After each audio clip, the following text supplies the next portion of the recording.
I'm going to ask a question. Why did the Asian balance of power change? And now, spoiler alert, I'm going to give the answer. And I'm going to say clever decisions in Tokyo.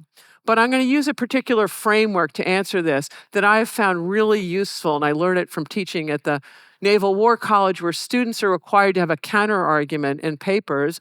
And this is what I learned from doing this. So I'm going to have an argument, which is a thesis, and then I'll have some data supporting it. But then I'm not going to quit there. I'm going to find the second best argument, the counter-argument, the absolutely best alternate explanation, but not one that I think is the best one. I'm going to give you the best one. That's my thesis. And I'm going to go into that. And it's incredibly valuable, particularly in our own fraught political times where we need to hear each other out. You need to hear out the counter-argument of what the other side is saying.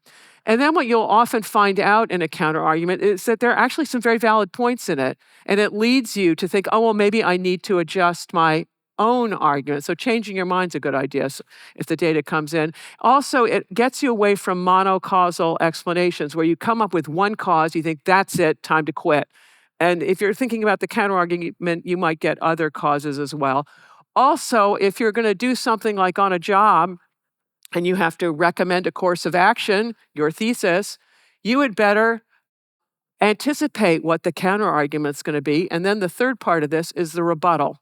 Because you better come into that meeting your boss with the rebuttal in your back pocket so that you can deal with people who are saying you're wrong. And the rebuttal cannot be a repetition of the original argument because, you know what? That's annoying.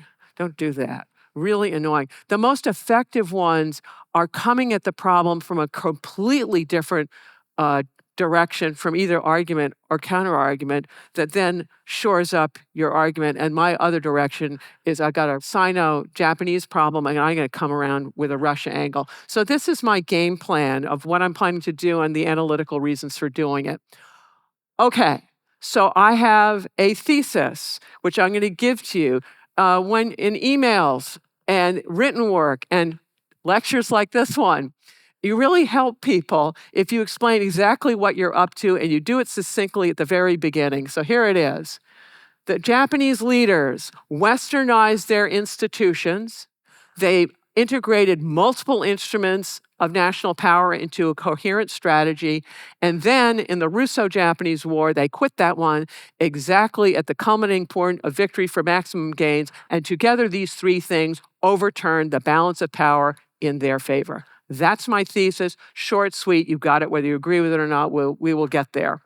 If you enjoyed this clip, you can watch the full episode here and subscribe for more clips. Thanks.